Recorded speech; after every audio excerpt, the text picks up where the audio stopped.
For 4 years, one trick built the largest corporate Bitcoin treasury on Earth.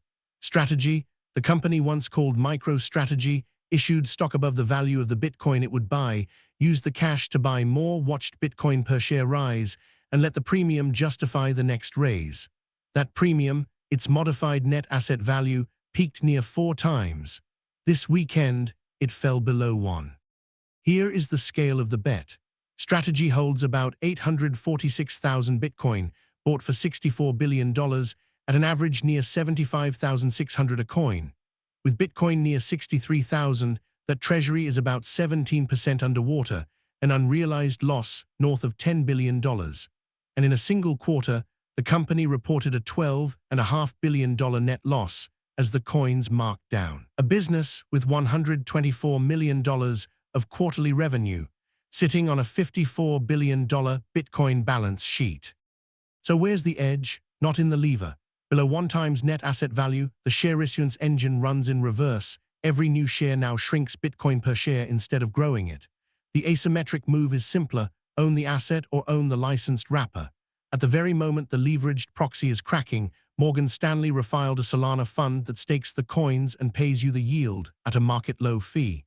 Own the asset, not the lever. This is the asymmetric. Issue 23, the spiral, tech and crypto investing for thoughtful retail from an operator's lens. Issue 5 was the first time a leveraged crypto vehicle visibly cracked. This issue is where that crack becomes legible in the financial statements and where it stops being a price story and becomes a mechanism. Here's the one-line read. The reflexive lever flipped below parity. Strategy's modified net asset value fell below 1, so the share issuance engine that built an 846,000 coin Bitcoin treasury now dilutes Bitcoin per share instead of growing it. The filings show the damage: a $12.5 billion quarterly net loss, equity eroding from $44 billion to $37 billion. At the same moment, the institutionalization wave arrived: Morgan Stanley's low-fee staked Solana fund and the Clarity Act on the Senate floor. The macro backdrop is unchanged: a hawkish wash Federal Reserve, a strong dollar, and a declared but flowing Strait of Hormuz. Own the asset or the licensed wrapper, not the lever. You'll see the same labels throughout: confidence, high, medium, or low; consensus versus variant, what the market believes and where we may differ; and on every call, what would change our mind. That's the discipline. Part 1, the macro regime, the backdrop the spiral runs against. The 30-second frame. 1. The Federal Reserve jaw is locked, a hawkish hold at 3.5 to 3.75%, a dot plot that deleted the 2026 cut and penciled a hike, and a dollar at a 13-month high. No Federal Reserve put. 2. The Strait of Hormuz is declared closed but reported flowing. Iran's Revolutionary Guard declared it closed on June 20th, but United States Central Command said traffic had not stopped. 3. Oil's reaction is still pending, crude near $77 at the last print, with Monday's open the first vote. 4. The non-yielders took the dollar's hit. Gold eased to about $4,155, Bitcoin near 63 to 64,000. And 5. The spot bid is absent. The Coinbase premium, the gauge of United States spot demand, has been negative for weeks. Start with the Federal Reserve. At Chair Warsh's first meeting, the Federal Reserve held the policy rate at 3.5 to 3.75%, but the new dot plot removed the 2026 cut and now shows 9 of 18 participants expecting at least one hike by year-end, with 17 of 18 seeing inflation risk tilted to the upside.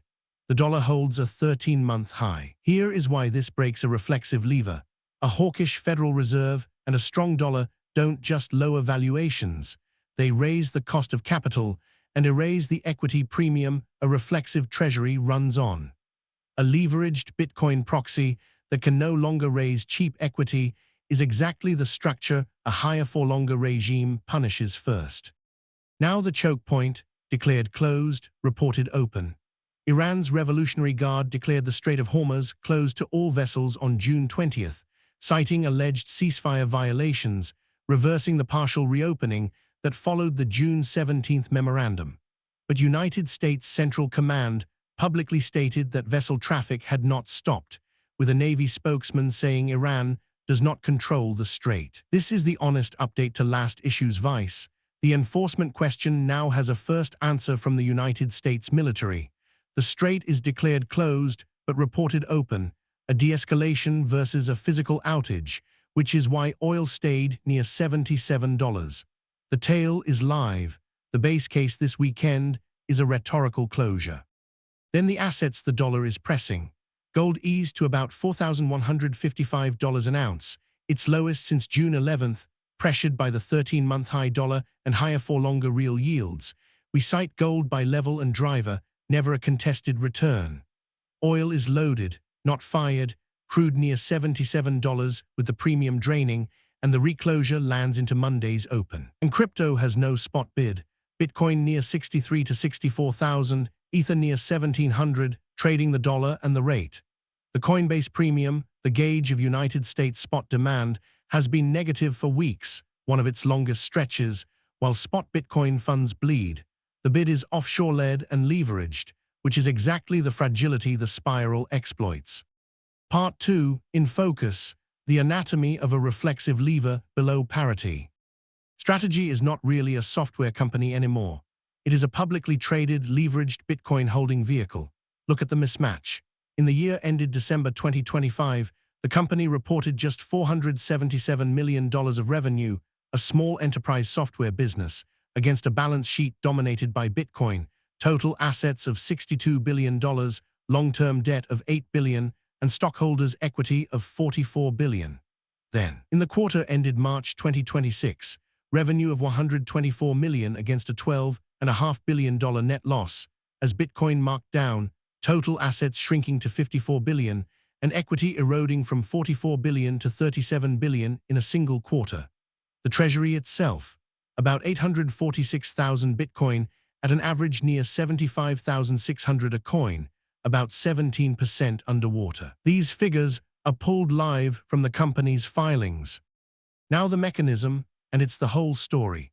From 2020 to 2024, Strategy issued shares at a premium to the Bitcoin those shares would buy, bought Bitcoin, raised Bitcoin per share, and let the widening premium justify the next raise.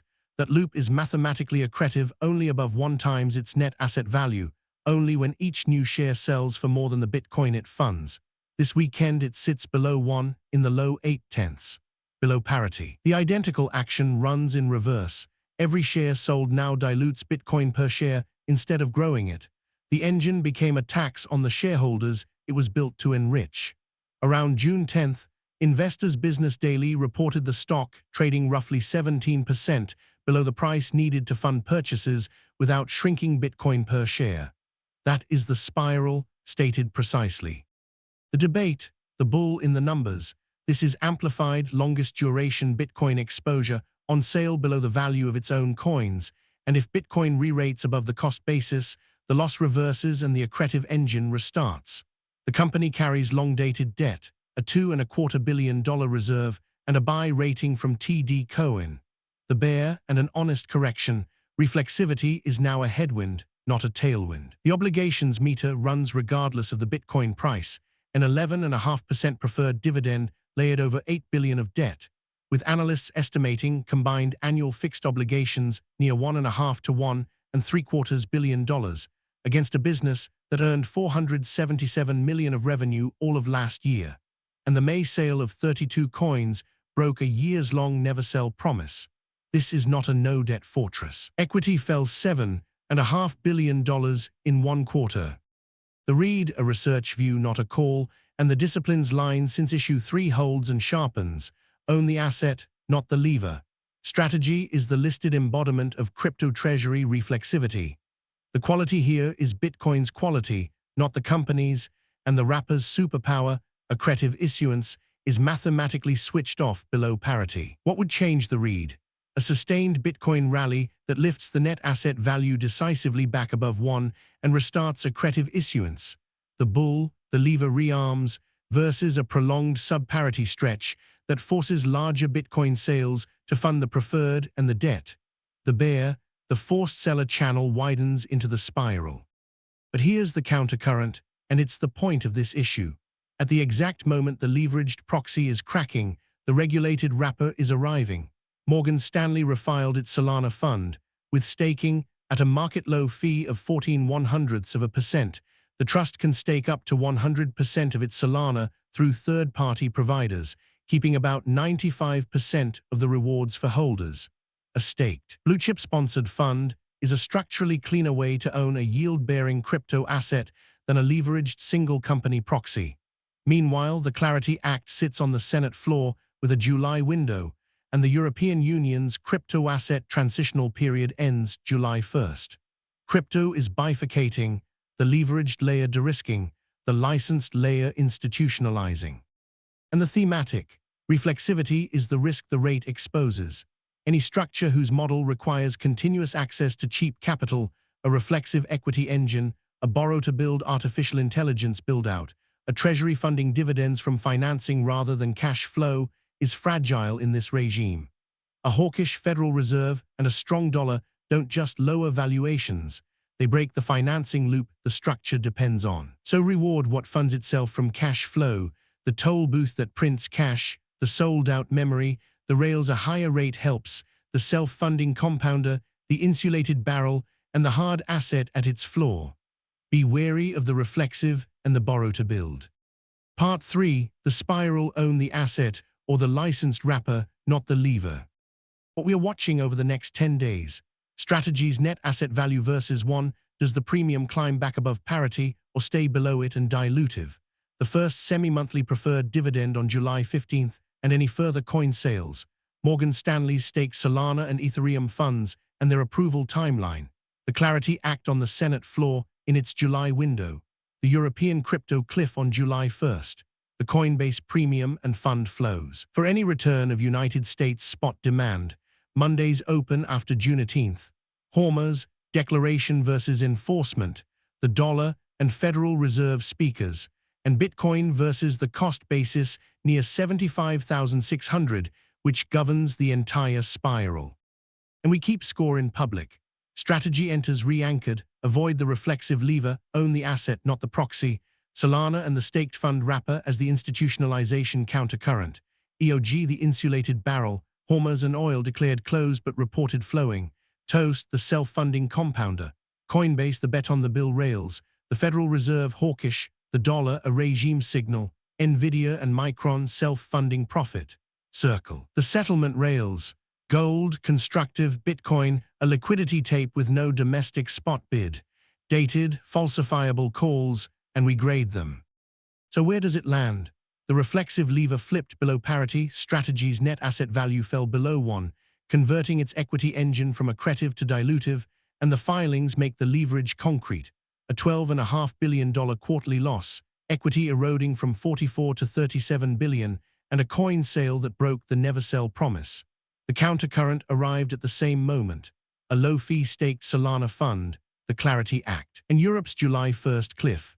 And the macro field is unchanged, a hawkish Federal Reserve, a strong dollar, no Federal Reserve put.